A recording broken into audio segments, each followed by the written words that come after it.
Hi everyone, I'm Allison. I'm with Rethink Breast Cancer. I know we probably all need a moment to process that, so I'm just going to call up Sylvia, who you've all met in the film. A big round of applause for Sylvia.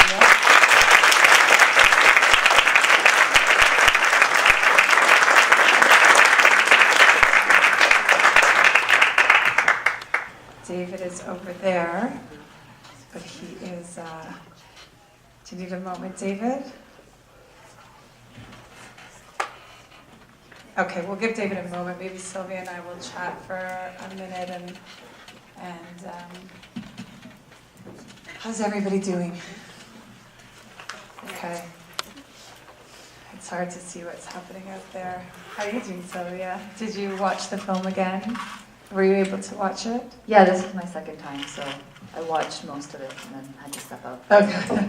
Okay. How was it to watch the film for you this many years later? This is David J, everybody, by the way.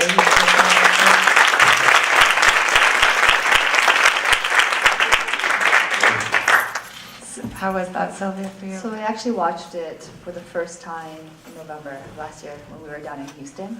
That was your very first time seeing it? Time. You never saw it before? Okay, I didn't know No, that. not the final. And then, so this is my second time. And I'd have to say it was harder just because of the events that have unfolded since then. Mm-hmm. So, because you actually didn't see it back when, so can't know if you have is there a different experience for you watching it now from remembering? From November? Well, even from remembering when you first met David and being photographed, like how do you see that now when you watch it? There's definitely a lot of emotions. Like, just because of what's unfolded from then till now, and even from November until today, what's unfolded, the events, and getting closer with the people in the film and stuff like that, it's definitely harder, a lot more emotions, I feel.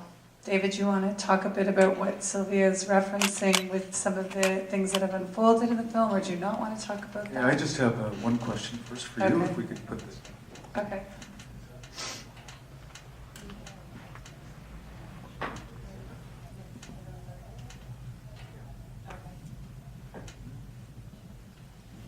Oh. Sorry. Okay. I think. Sorry for all the confusion up here. We're just trying to figure out what was said before and what was said after, and maybe we'll get a little bit of sorry for this.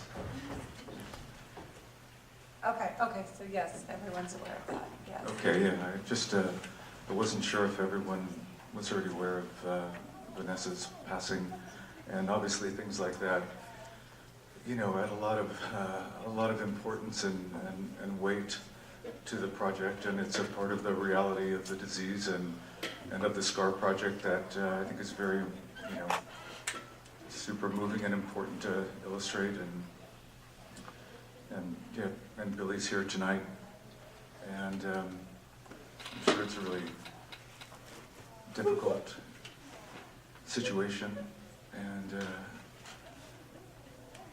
yeah, I can't go on too much about that at the moment. Yeah, no. Sorry. No, I know it's, and Vanessa was here and you've documented, maybe let's talk about that. So the process of documenting everybody, yeah, that let me you go on don't, about that, yeah, so. because you don't just necessarily document someone once. No, in general, the SCAR project is photographically complete. I've shot about probably close to 100 women over the past 8 years. Thankfully, most of them have gotten better and gone on to live very, you know, vital lives and doing really well. Unfortunately, as we know statistically, a certain percentage don't. And sorry, my glasses are falling down the chair here. And they continue on, and although I've not taken on any new subjects recently, I do try to continue to follow these women over the years as the disease progresses and try to document photographically the changes in their lives, the changes in their bodies, as the disease just kind of takes over in many ways. And there's been, I think, 3 or 4 of the SCAR Project women so far, and a couple are sick now. And I think I shot Vanessa 4 times. Up until probably a couple of months ago, she was able to come to the exhibition in Houston just a couple of months ago, and that was really beautiful. I don't think any of us really thought she would get that far, and so it was just so amazing to have her there. And I took a picture of her there. And yeah, I mean, it's a difficult process, I think, but an important one for everyone to see. No one really wants to see these last pictures, but I think they're almost the most important part of the SCAR project. They're the ugliest part of the project, but it's a part of life that we all need to deal with, and we all need to just look at and come to terms with. And I think just knowing that, you know, life is just so temporary for all of us, and you don't really know when that last moment, it could be years down the track, it could be tomorrow. And I hope that the SCAR project encourages all of us just to be a little more present in our lives and a little more compassionate with each other, maybe a little more loving just on a day-to-day level, because you don't really know what's going to happen. And I think these pictures can really bring that home. The images of the SCAR project can really bring that home when you stand in front of them at the exhibition, or perhaps even see them just this big on the internet. But it's definitely worthwhile coming down to the exhibition and taking a look at that in the size they were intended to be. They were never really meant to be 600 pixels. They're about 5 feet across. And it's, when the gallery is empty except for a handful of people, there's really no escape.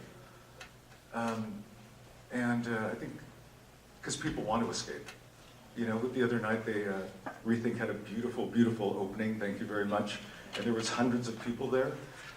But it was very easy for everyone just to go, I think I'll have another drink, and not really engage with the images. And as much as I loved having that big, beautiful opening night, I love it even more when there's just 3 or 4 people in the gallery, just in dead silence, just kind of soaking it up, I guess. So I encourage all of you to come if you can. David, I have a question for you around what you're saying. I mean, we saw it in the film, and I've spoken to you about this before, how the SCAR project came to be with your girlfriend's twin, and it felt to me, when you've spoken about it, that it was, you know, you saw her in the yoga class, and you saw that life would never be the same, but I think you saw the beauty. How has this evolved for you? Because what you're describing, even in that, you know, what you were just saying a couple minutes ago about the importance of documenting and to right through the process, how do you think it's changed from what you originally thought when you just took that very first photograph to now what you think the value of the project is, or the importance of it? Yeah, I just think, for one thing, I guess the thing that comes up time and time again is that ultimately the SCAR project isn't really about breast cancer at all, but about the way we engage each other just as human beings. And one of the most amazing things about it has been the thousands of emails that I've received over the past 8 years. And they're not from breast cancer people necessarily. They're from people who have been burned, people who have been in car accidents, people who are disabled, and all of them saying that they fell upon the images just on the web, or someone sent it to them, and they found some type of meaning and some type of pride. And I think what happens too, when they've said time and time again, so many times they've said, the emails are often just tragically, you know, disturbing to read. And you know, people say they feel like monsters. Their husband had never seen them naked, their children has never seen them undressed. They can't look at themselves in the mirror. No one could ever love them. They're really just so disturbing and sad. And they often, almost always in fact, go on to say that I fell upon the images of the SCAR project and I looked at them, and although the women weren't models, they're women just like me. And there's something so beautiful about them still. And perhaps if they're beautiful, I'm beautiful too. And if I fall in love with them, maybe someone can fall in love with me too. And that's been just a really beautiful part of the project. That's beautiful. Thank you.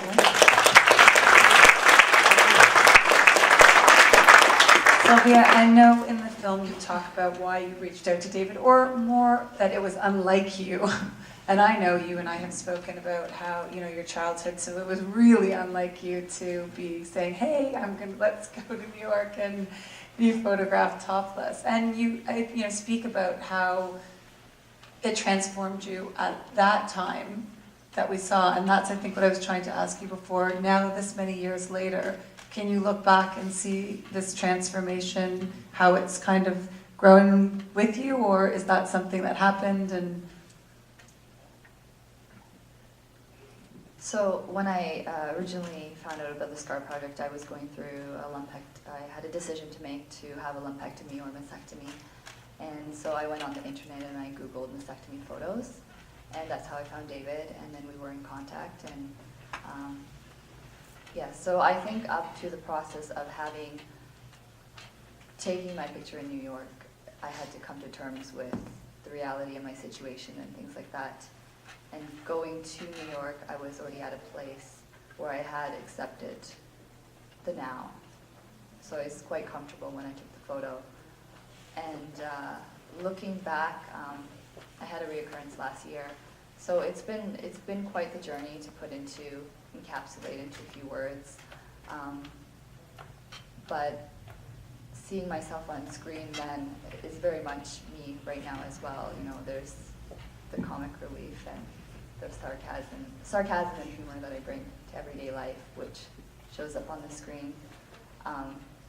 But, you know, at the same time, surrounded by the issue of, you know, what breast cancer does and the issues that you face. And then just listening to the other women in the film, I think it was harder to view just because it's been a 5-year journey, and then having the reoccurrence last year, and then, you know, seeing Vanessa on the screen and like everything that she's went through, and I've been through similar things in regards to surgeries and stuff like that. And, you know, you feel sometimes like, oh my God, this never ends. And then, so watching it for the second time, there was a little bit of anger, like, yeah, so it was harder to watch this time. That's interesting, and I understand that.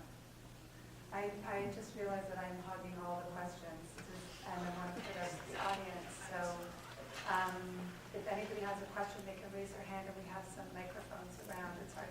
Would anybody like to ask a question for David or Sylvia? Don't be shy. Don't be shy. Oh, and MJ. You can scream it out. My question is for Sylvia. I know Sylvia because she worked with our charity. And I'm just curious, you've documented a lot of your experience on your own Facebook page, you have your own website, you've now been in the SCAR project, you've been in 2 films. So there's this public Sylvia persona. I also know you personally, and I do see there's some differences there sometimes. We all have that going on in our lives. But I know you also, because you put your story out there, you get strangers following you, strangers emailing you, sending you suggestions, praying for you, different things that have sort of cropped up that you probably maybe didn't even think about or expect when you sort of started putting it all out there. How do you handle that? How have you been able to manage that sort of side of the whole experience, being able to document your situation? Good question. So I have a blog called cancerfabulous.com, and yeah, I just didn't really think about it when I put it out there. It was kind of a form of communication, and then people started to, oh, well, can I add this person?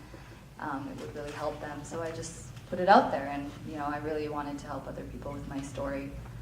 And it's been a fine balance, I think, of deciding how breast cancer fits into my life. And I was diagnosed when I was 25, so it was like, okay, it took up so much of my life at that time.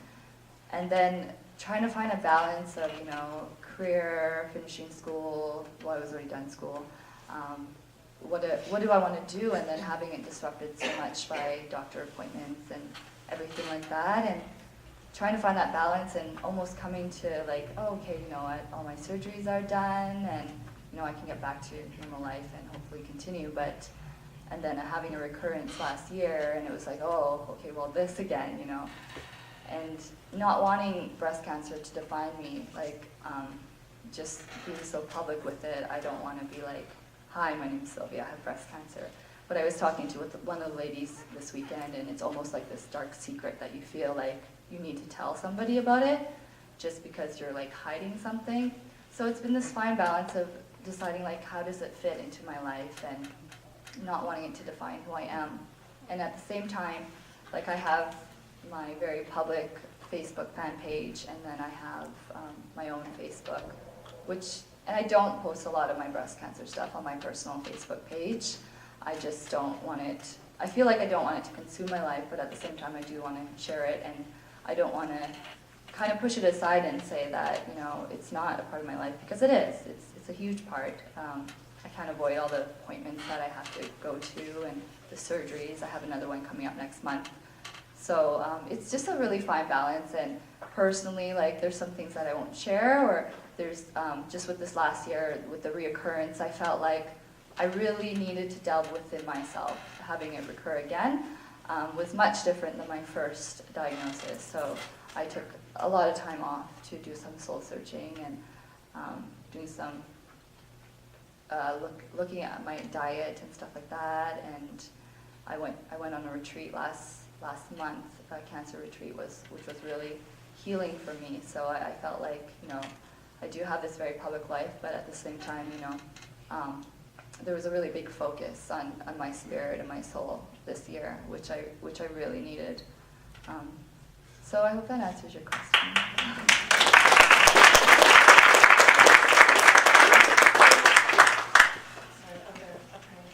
That's, no, it's interesting because when you were answering this question, I mean, very different, David, you have not had breast cancer, but in many ways, you also are being defined in some ways because the STAR project is so, people respond so intensely to this project, and it's traveled all around. And when this film is being made, and it ends with the exhibition in New York, first exhibition.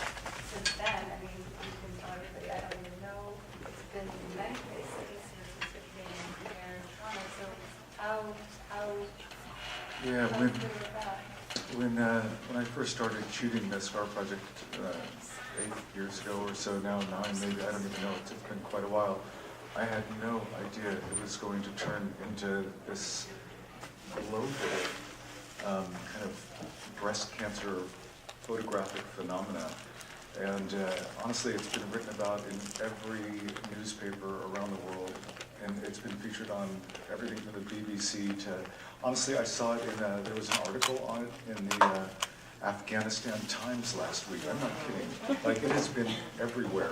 In the most bizarre places you would never expect, in cultures you would never expect to recognize it, or to give it airtime, or to show the images. And so it's quite amazing. And it's been a fantastic platform to get a message out there that, as I said, hopefully transcends the disease a little bit, and it just encourages us all in other ways. It's also encouraged me and inspired me to continue on with other projects. I'm currently shooting one called The Unknown Soldier. It's a series of large portraits like the SCAR project, 4 or 5 feet across. This time the subjects are primarily men and some women coming back from Afghanistan and Iraq. They're just blown to pieces, no arms, no legs, no faces, burned, melted, blind, sometimes all of the above. And this is just yet another kind of step along the SCAR project, and it's really the same message that runs through all of these. There is also another one in between called the Alabama Project, which is also a very similar message. And ultimately, I hope that all these projects end up just in one space, and so they're not viewed in this very narrow context that they're often presented in. That the SCAR project isn't just about breast cancer, because it isn't. And Unknown Soldier isn't about war, because it's not about war at all. And yeah, it's been quite an amazing journey, I think, certainly for me, and I know for the women as well. And honestly, it's just been the most beautiful part of my life. We have a question over here. I loved the movie. I thought it was fantastic. Do I have Sorry. Are you scared her? Just a question for both of you. You as the photographer, David, and then you as the survivor. How has the SCAR project changed your relationship or your view of breast cancer today after all these years?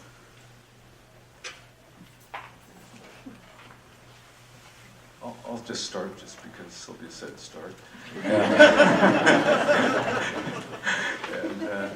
I mean, honestly, when I first started it, I think I've seen the documentary once, by the way, when it first came out a couple of years ago, so I don't really remember what I said in that. But honestly, when I started it, when Paulina first got breast cancer, I had absolutely no idea that it even existed in young women.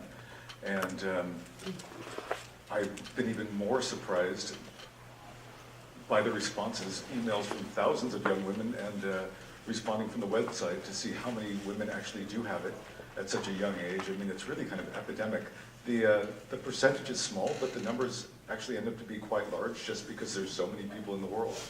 And it sounds like a tiny amount, but it's a lot of people.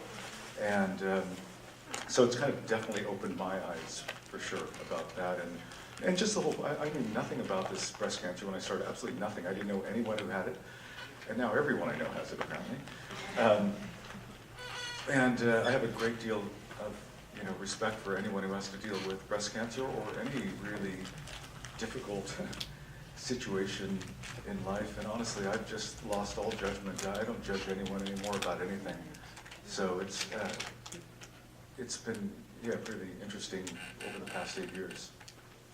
Over to you, Sylvia.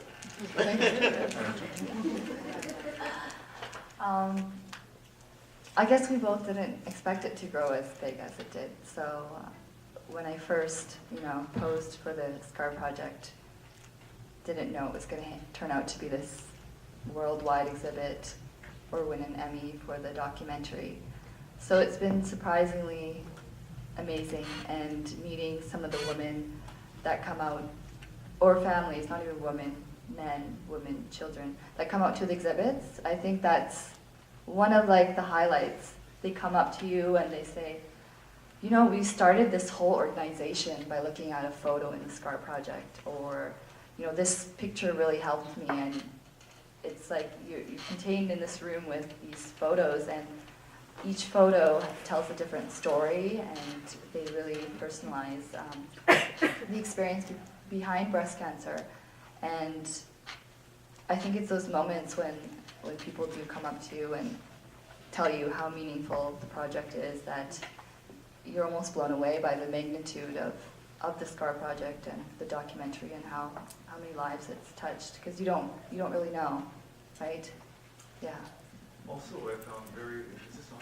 No, we love it. You guys can hear me? What I found really, really interesting is the interest from purely academic side of life. There's been numerous theses and studies done on it, from gender studies, social semiotics. Somebody came up to me yesterday or the day before here and said, and she's an architecture student, and basically redefined her thesis after she saw the SCAR project. And it's just so fascinating that it's been taken in so many different directions. And because, as I said, there's so many levels that extend beyond just breast cancer. There's so many things going on. There's so many messages there for all of us. And I'm really pleased to see kind of the academic community pick up on that. And also the fine arts community. I certainly don't consider myself an artist, and never have, and probably never will, and just a photographer taking pictures of something amazing, quite amazing subjects.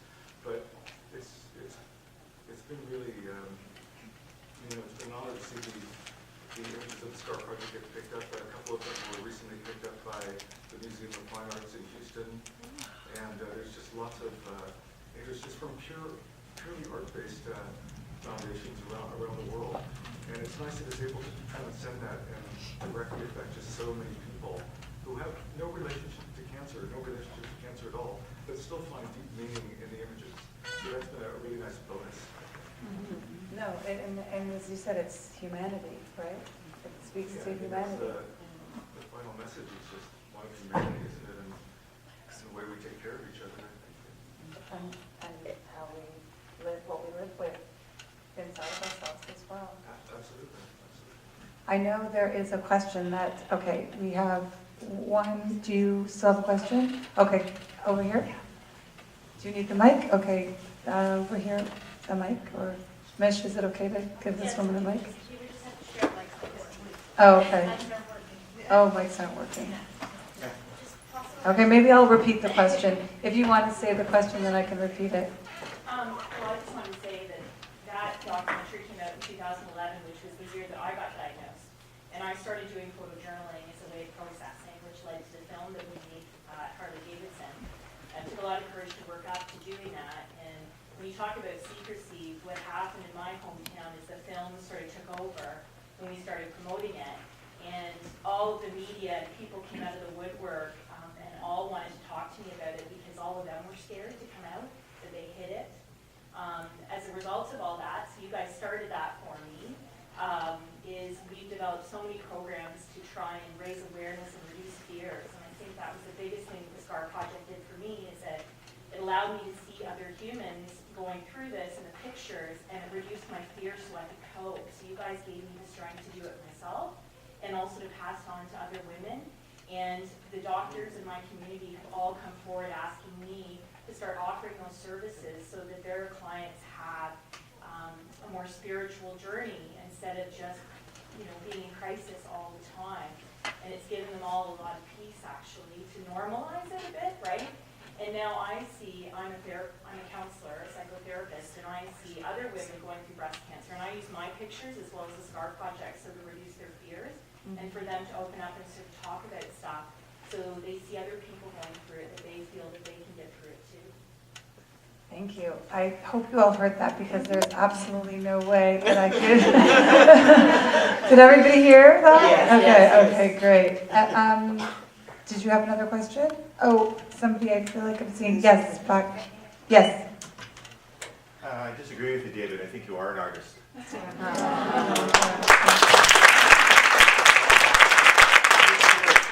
From a technical standpoint, the choice between black and white and color, was that something that happened on the day, or was it something you decided after the fact? I haven't seen the exhibit yet, but what went into that process in terms of? I'm going to just repeat it only because it's for the podcast, that it's the question is how you chose when to use black and white and when to use color, which is actually a question I asked you earlier today. Share the mic, share the mic.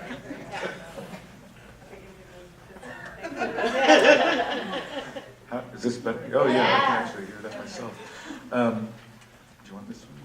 We're just passing this around. What was the question? No. Black and white color. I've been a photographer almost my entire life, actually since I was a child, and that question of, I think black and white and color doesn't even, it's not really a question. I think when I look at something, I can look at it just as easily in black and white, and it's, or color, and it almost appears in my head that way. It's not really, I think, oh, well, should I do that in color? Should I do that in black and white? And especially because I was raised in, the film days, there was no digital. You either shot black and white film or you shot color film. There wasn't really going back and changing it, on the computer 5 minutes later or on your phone. So that was a choice that really had to be made before you took the picture. And of course now with digital, everything is really shot in color.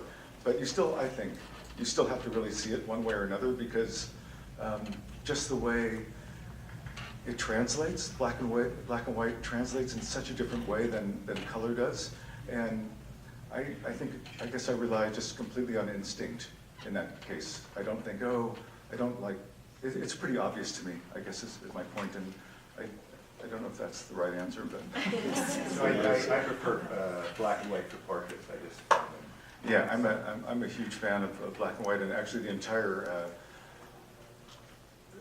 out of all the projects I've shot since this, it's all black and white. The Alabama project is all black and white. The Unknown Soldier is all black and white.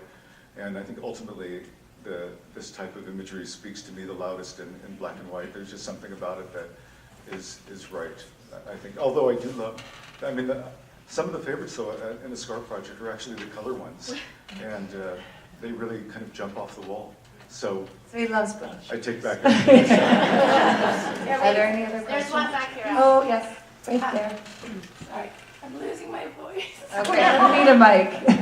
Sorry, we're short on I'll mics. repeat for you. Okay.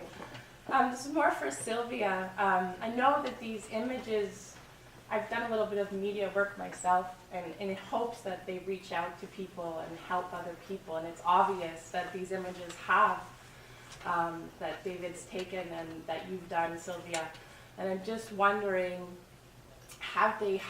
if and how they've helped you through your process, because I know for myself, I've done a magazine article and a documentary, and I'm still trying to figure out if it's actually helped me, and I'm hopeful that it's helped other women. I'm just wondering, for you, having had some distance since you've done the photographs, how you feel if it's actually helped yourself. Oh, okay. Yes, I'm repeating for the podcast, that's right, sorry. The question to Sylvia is, how has the being in the SCAR project, how has it or has it not helped you? Or is that Yeah, the essence of what you're asking? personally. Yeah. To be honest, I think when I do a lot of interviews, the interviewers expect me to say, it was, as I stood in front of the camera, it was like this life-changing experience. Was it? Uh-oh. Messed up. Of course it was Sylvia. Sylvia was very lucky. All right. The whole experience was life-changing, you know, it's really hard to pinpoint a time or say like any part of my journey wasn't pivotal or huge. So the SCAR project was definitely impactful. But, you know, my journey's been so much more than just sadness and tears. With my journey, I bring my personality. So very much on the film, that's who I am. So there was a lot of happy moments, and there were a lot of sad moments too. And I'm actually really happy with the photo that David chose. I think when you first showed me it, David, I was like, oh, that's a not attractive photo. Super attractive photo. I was like, I thought I looked like a creature. So, I mean, that picture is so Sylvia. Yeah. The picture of her laughing is just totally Sylvia. Yeah. And as you probably saw what I remember of the documentary, you know, it was just going really wrong up there. And I think we got that perfect thing that is who Sylvia is, you know, way beyond all the cancer. It's just this beautiful kind of very funny, lighthearted and serious person. And even though Sylvia didn't like the picture then, I think I like it now. I love it now. So I guess that's how it's evolved for me. When I first saw it, I was like, oh, I don't know, why did you choose that one? But then when I look at it, I love that you captured like who I was in the moment. You know, I had my scar, but at the same time, that was me. Like it encompassed who I was. So looking back at it, like looking at it now, it's very different than when I saw it the first time. good answer. Thanks. Well, I think you said, Sylvia, too. I mean, you had a recurrence. You still have a surgery coming up. I don't think there's one, and David, you could probably, agree that it isn't the same experience for every woman who's photographed in the SCAR project. Yes, the simple answer would be it was transformative, and then, I had power and bravery and strength, and life was just, but I mean, everyone's story and journey is different. And this journey is, life. Our journey of life, your journey of life is continuing, so I guess it's hard to... Also, I can speak to that for sure. I literally told the women, I'm not here to take a pretty picture of you, and these pictures aren't for you. They're for everyone who doesn't have breast cancer, or for everyone who does and is going to look at these pictures. So whether they change your life or not, I really hope they're going to have a deep impact on everyone else. So you're basically just doing this not just for themselves, and I think they were all aware of that. And that's part of they didn't all come because they wanted their picture taken. I'm gonna get a beautiful picture taken of myself, and I'll immortalize myself as a, SCAR project subject. I think so many of the women did it because they wanted to show other women this reality and give them a bit of peace and, just a place where they could stand and, and rest with it, I think. And so even if they, as Sylvia said, it wasn't this pivotal moment in her life, which is totally fine. It wasn't meant to be for anyone necessarily. I mean, I was very clear with them that these pictures aren't for you, they're for everyone else. So. And we're going to end on Sylvia's note. Sylvia, no pressure. We're going to end on this thing you're going to say. Better be a big one. And I think when I was first diagnosed at 25, I had to face my mortality. And it wasn't something that I thought about like, oh, I could die. But when I was diagnosed, it was like, oh, I could die. And it was this process leading up to standing in front of the camera, of being okay with that, and coming to that, and then standing in front of the camera, taking that with me, versus going in front of the camera to expect that to happen. So it's more of a, I'm here, this is my reality, and this is real, and this is, that's what I guess that was the moment for me, taking that photo. It's a great photo. Yeah, it is a beautiful photo to both of Beautiful you. photo, David. Well done. I want to thank everyone for coming, and I especially want to thank Billy for coming up and being here with us. It means a lot to us.